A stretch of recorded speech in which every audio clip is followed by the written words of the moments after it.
Saya seorang istri yang bekerja di pabrik. Berangkat kerja dari pagi hingga sore hari baru pulang. Sebelum berangkat kerja, saya pun mengurus pekerjaan rumah terlebih dahulu. Bahkan ketika pulang kerja pun saya masih mengerjakan pekerjaan rumah lagi. Istirahat saya hanya ketika sholat, makan, dan tidur malam. Tapi suami sepertinya masih saja belum pengertian.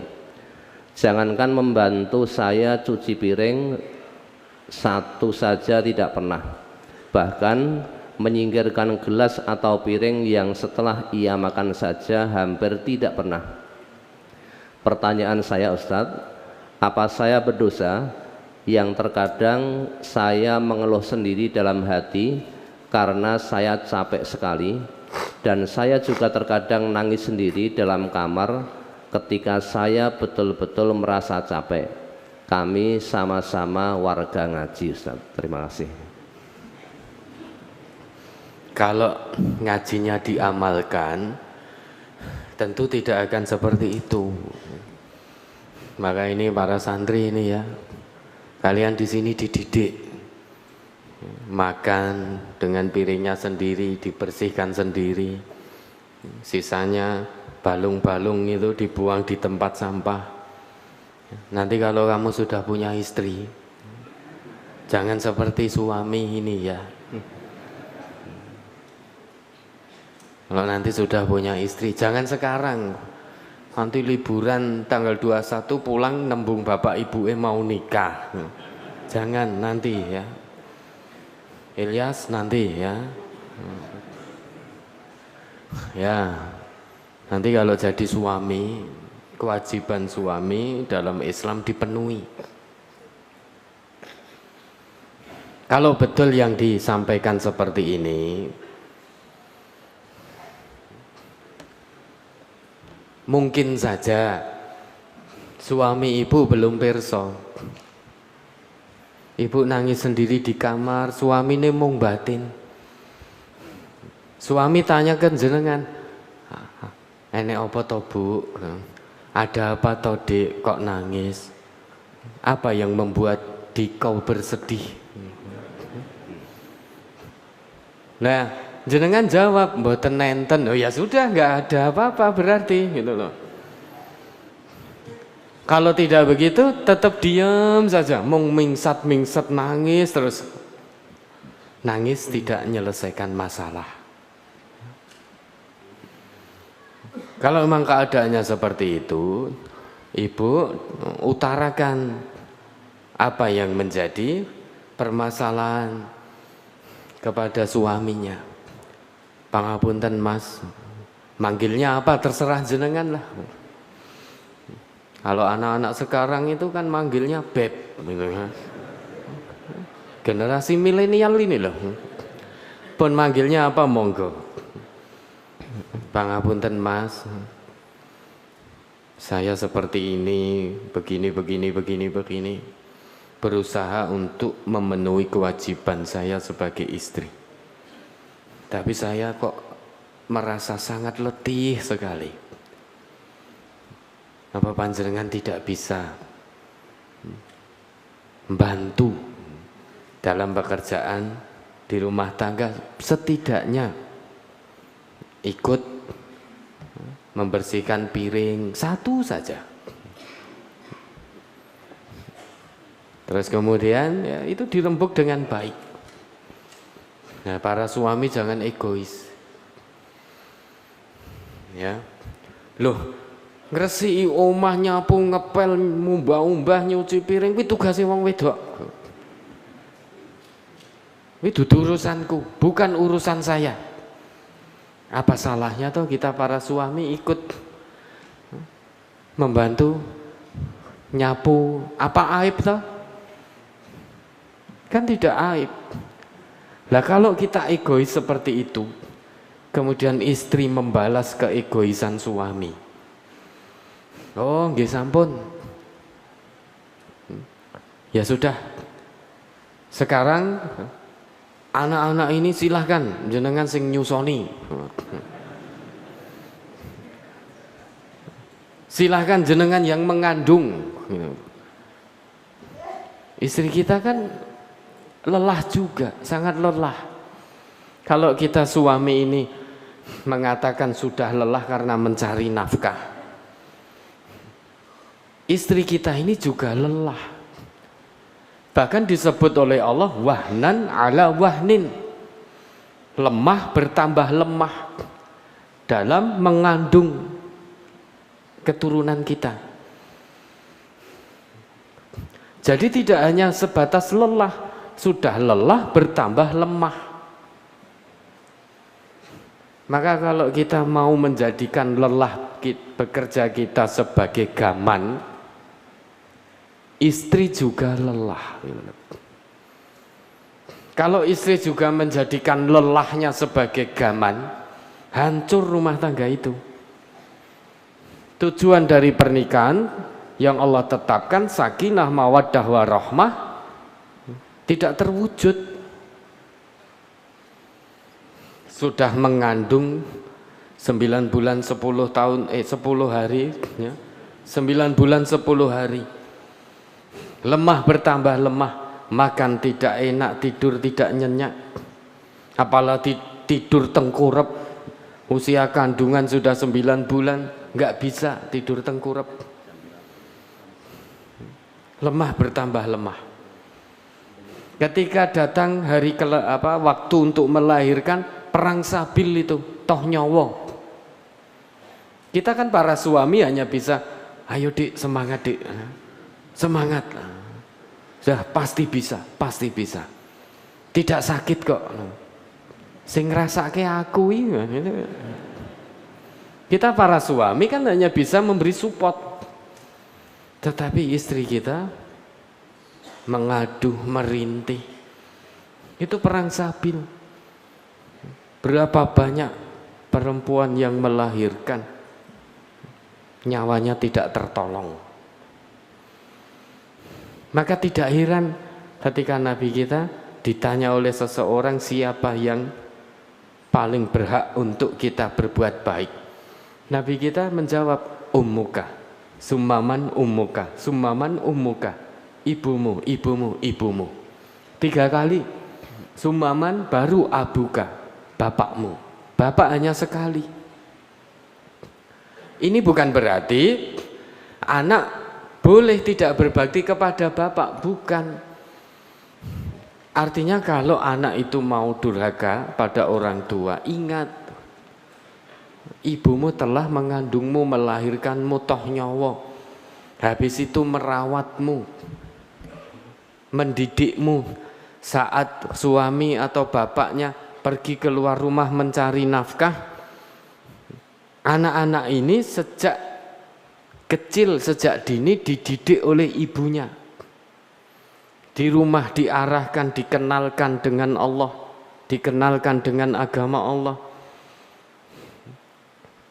Ketika mau nyuapi anaknya, ibunya ngajari bismillah dulu.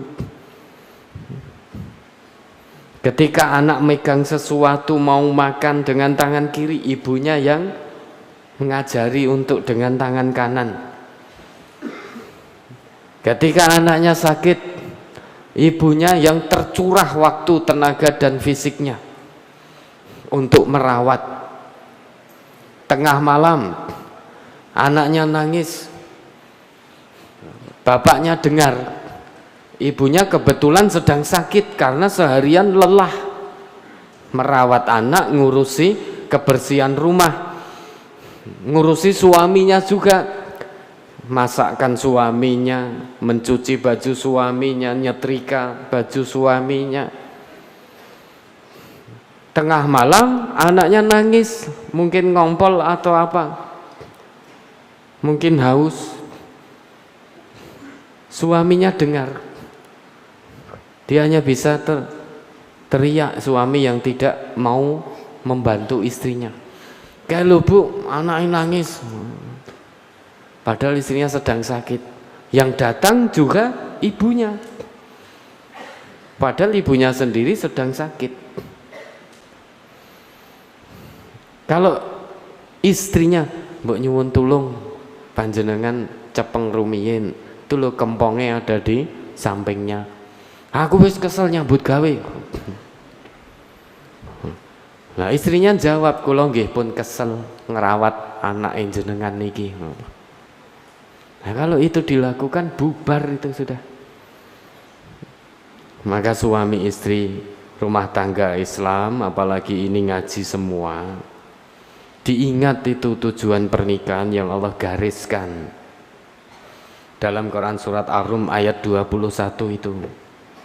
Nah, ini berulang kali ditanyakan dalam pengajian ini. Ini menandakan bahwa masih ada di antara kita, entah suami entah istri, yang belum memenuhi atau belum menunaikan kewajibannya dengan baik. Hanya bisa menuntut haknya saja. Padahal kewajiban suami itu haknya istri. Kewajiban istri haknya suami. Suami sebelum menuntut haknya, tunaikan kewajibannya dengan baik. Istri sebelum menuntut haknya, tunaikan kewajibannya juga dengan baik. Dengan begitu akan sakinah, mawaddah, warahmah. Coba diingat kembali itu. Ini untuk yang kesekian kali kita terangkan ayat ini. Surat Ar-Rum nomor surat 30 ayat 21. Wa min ayatihi an khalaqalakum min anfusikum azwajan litaskunu ilaiha wa ja'ala bainakum mawaddatan wa rahmah. Inna fi dzalika laayatil liqaumin yatafakkarun. Dan di antara tanda-tanda kekuasaannya ialah Dia menciptakan untukmu istri-istri dari jenismu sendiri, supaya kamu cenderung dan merasa tentram kepadanya, dan dijadikannya di antaramu rasa kasih dan sayang. Sesungguhnya pada yang demikian itu benar-benar terdapat tanda-tanda bagi kaum yang berfikir. Wa min ayatihi, dan di antara tanda-tanda kekuasaan Allah, Allah menciptakan pasangan-pasanganmu dari jenismu sendiri, dari jenis manusia. Maka tidak mungkin manusia kok punya istri gendruwo, itu tidak mungkin. Manusia kok nikah dengan jin, itu tidak mungkin. Itu omong kosong, bualan.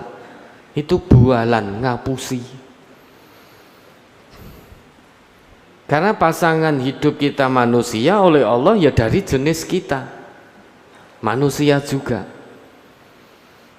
Itu diantara tanda kekuasaan Allah. Allah menciptakan pasangan untuk kita ini, tujuan pertama litaskunu ilaiha. Litaskunu itu sukun. Sukun itu tenang, tenang, diam, tentram. Jadi kita berumah tangga, menikah itu tujuannya agar kita tentram, damai, tenang di sisi pasangan kita. Maka suami merasa damai, tenang ketika berada di samping istrinya. Istri juga demikian, merasa damai, tenang berada di samping suaminya. Setelah seharian suaminya keluar rumah mencari nafkah, di luar rumah mungkin banyak hal yang ditemui, banyak masalah yang dihadapi. Maka dia pengen segera cepat-cepat pulang ke rumah. Begitu sampai rumah ketemu istrinya, damai hatinya. Kenapa? Istrinya bisa menjadi penyejuk bagi suami yang sedang banyak masalah. Istrinya menjadi penghibur, istrinya yang menguatkan. Begitu pula istri, ketika di rumah merasa capek mendidik anak, capek menjaga kebersihan rumah, ingin berkeluh kesah. Begitu suaminya pulang, suaminya menguatkan, suaminya menghibur, suaminya membantu, maka istri menjadi adem, tenang hatinya. Tetapi sekarang banyak yang aneh. Suami banyak yang lebih tenang ketika berada di samping istri orang lain.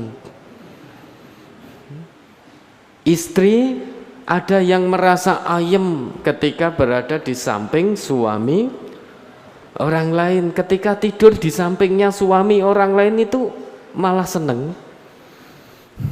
Ketika tidur yang memeluk itu, yang dipeluk istri orang lain malah seneng. Ini kan aneh. Itu kesenangan yang menipu. Kemudian wa ja'ala bainakum mawaddah warahmah. Di antara tanda atau tujuan pernikahan yang kedua mawaddah, agar muncul rasa saling cinta mencintai antara suami dan istri. Yang menjadi pertanyaan, apa itu mawaddah? Mawaddah itu makna asalnya itu kosong atau hampa dari keinginan buruk. Dari makna pertama ini bisa kita pahami. Berarti tujuan pernikahan yang Allah tetapkan, seorang suami dia tidak punya niatan apapun, keinginan buruk apapun kepada istri. Seorang suami yang paham betul dengan aturan Islam, dia tidak punya keinginan buruk sedikit pun terhadap istrinya. Maka dia tidak mungkin menimpakan keburukan kepada istrinya sekecil apapun itu. Istrinya juga demikian. Dia kosong dari keinginan buruk terhadap suami, sehingga istrinya tidak mungkin menimpakan keburukan sekecil apapun kepada suaminya. Itu namanya mawaddah.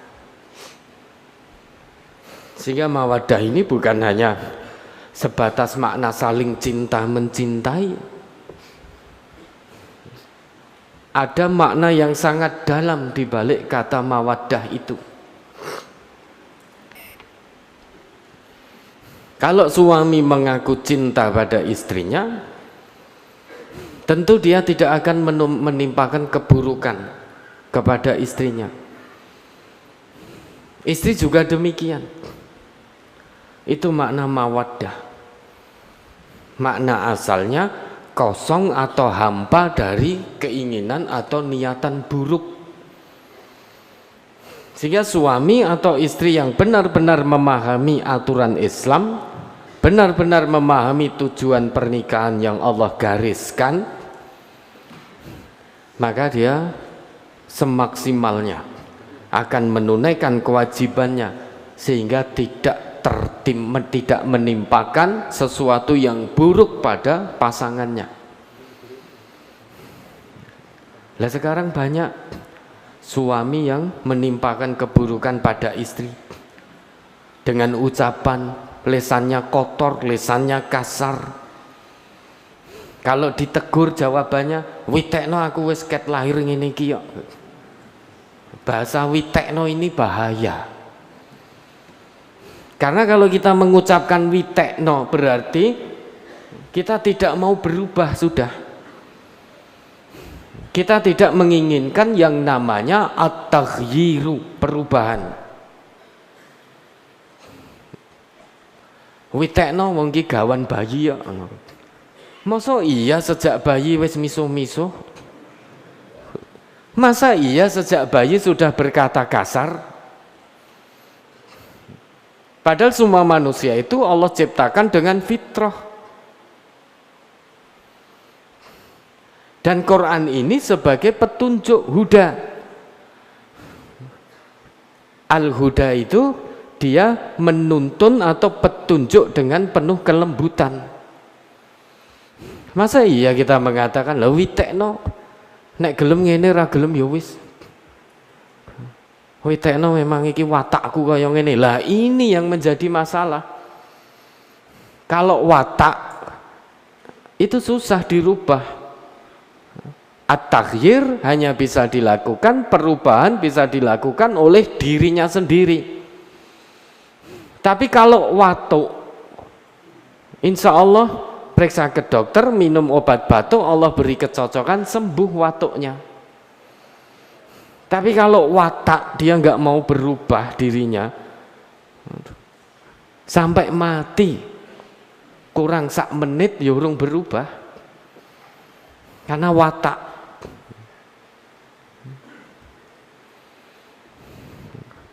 Maka bahasa witekno ini jangan digunakan.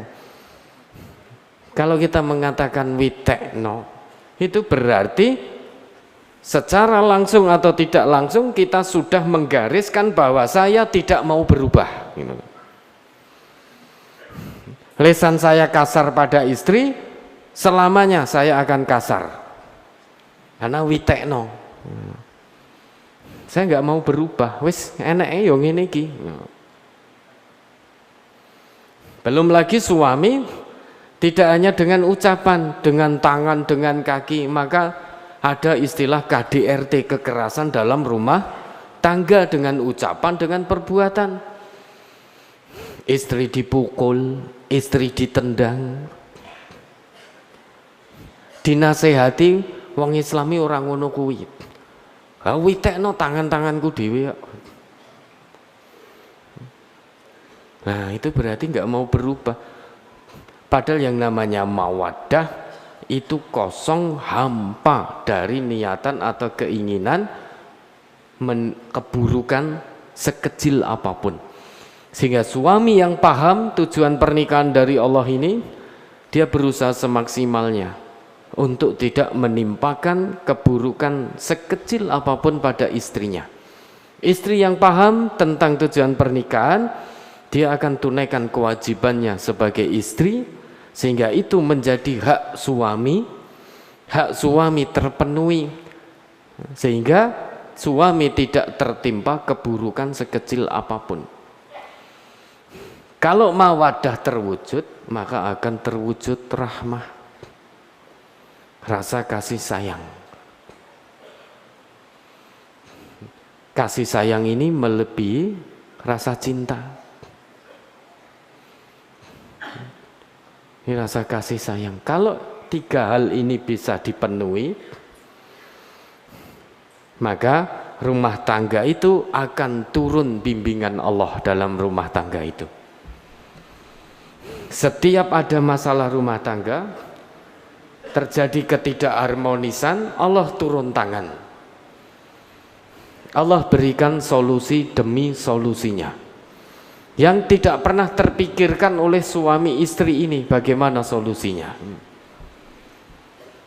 Tetapi karena sakinah mawaddah warahmah ini terpenuhi, maka rumah tangga itu otomatis mendapat bimbingan dari Allah.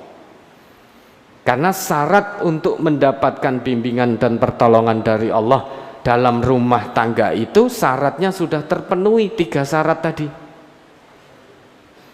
Maka otomatis rumah tangga itu benar-benar dibimbing oleh Allah.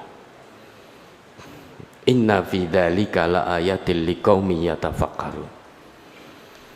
Pada yang demikian ini itu terdapat ibrah yang sangat besar bagi orang-orang yang mau berpikir. Banyak orang yang membina rumah tangga tetapi tidak mau berpikir dengan jernih. Dia tidak menggunakan otak yang Allah anugerahkan untuk berpikir dengan jernih. Dia berpikirnya dengan hawa nafsu. Padahal kalau kita mau berpikir dengan jernih, ini kan tanda kekuasaan Allah yang sangat besar, yang sangat dahsyat. Kita awalnya tidak kenal dengan istri kita, dan tidak punya kewajiban untuk menanggung hidup istri kita ketika dia belum jadi istri kita. Istri kita ini ketika belum jadi istri kita tidak punya kewajiban ikut kita, bahkan haram kalau sampai ikut kita. Wong belum jadi istrinya.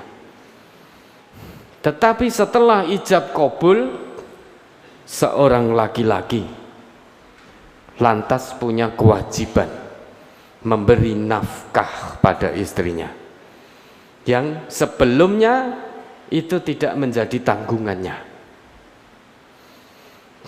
Tidak ada hubungan darah, tidak ada hubungan nasab, orang lain kita tidak mengenal. Tiba-tiba setelah ijab kabul kita punya kewajiban menjamin nafkahnya, mencarikan bekerja sampai banting tulang untuk memberi nafkah pada istri dan anak kalau nanti Allah titipkan keturunan. Kok ya gelem laki-laki, kok ya mau, kok ya sadar kalau itu kewajibannya. Ini kalau bukan karena tanda kekuasaan Allah tidak mungkin. Hubungan darah tidak ada, kerabat juga tidak, awalnya tidak saling kenal, tiba-tiba begitu ijab kabul kita punya kewajiban memberi nafkah.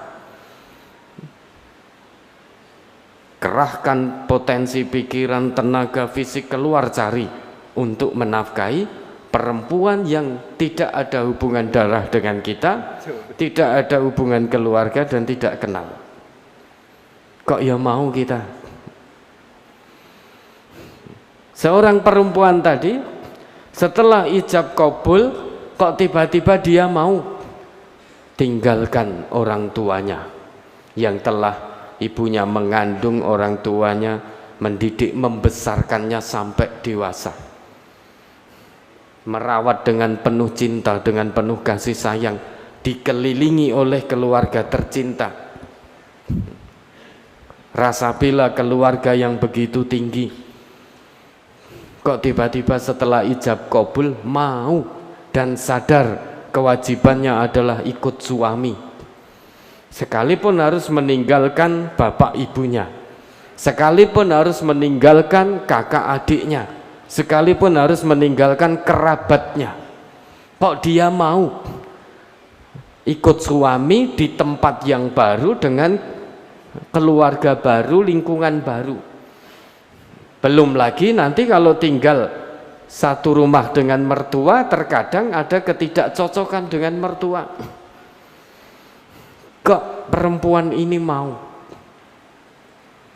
Ini kan tanda kekuasaan Allah.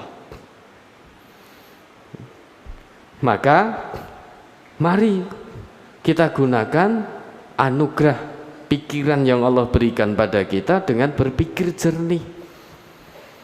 Usahakan menjadi keluarga yang sakinah mawaddah warahmah. Maka suami istri itu saling bantu membantu, tolong menolong. Ringan sama dijinjing, berat sama dipikul. Jangan egois. Suami ojo peh lanang terus egois, terus istri juga jangan membalas dengan egois.